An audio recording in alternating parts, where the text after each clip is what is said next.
I want to just ask you a little bit about your father, because he is the founder of Tom Hartley, hence the name, and his name is Tom.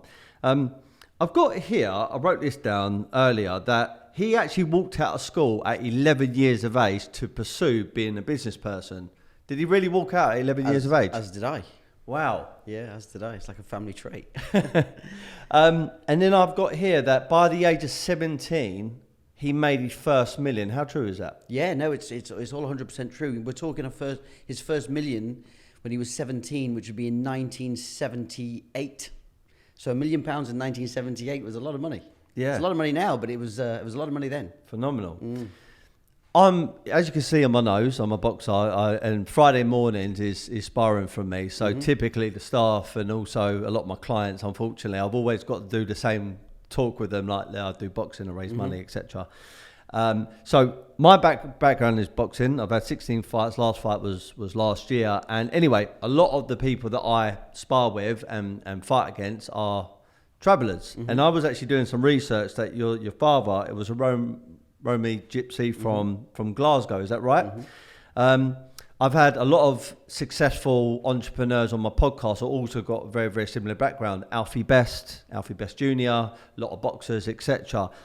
Why do you think that gene of being a traveller, why does it seems to give people who are travellers an advantage in business? Is it because of their hustle? Is it because of their confidence? Why do you think that is? No, I don't think in business it's got anything to do with that, if I'm honest. I think maybe if you look at the boxing side of it, I mean, it's just a tradition for travellers to be into boxing.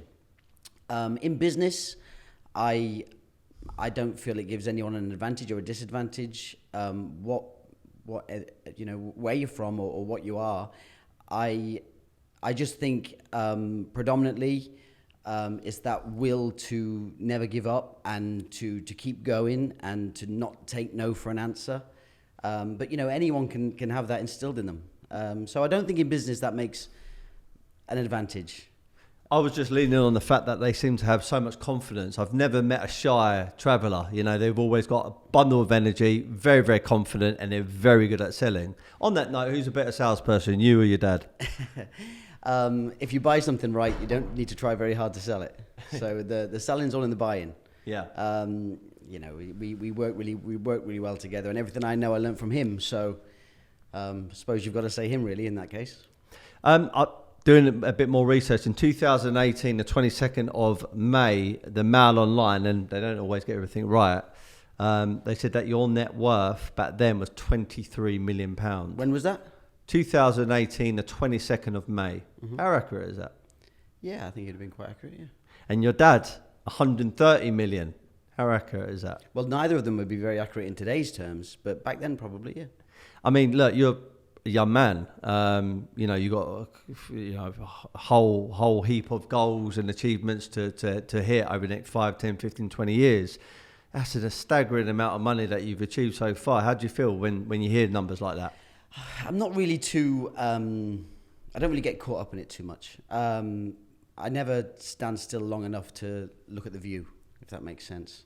You just, every day is another day, you got to keep going, and you wake up and do the same again, and you go to sleep and you wake up and you do the same again. So I don't ever really sit back and go, wow, I've done what I've wanted to do, because I haven't, because I don't really know what I want to achieve.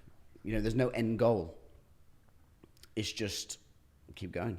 Yeah. See what happens. The road is, especially in our business, it's great. The people you meet, the places you go, the things you see, they're worth more than money. They're memories, and if we can make some money along the way, then it helps.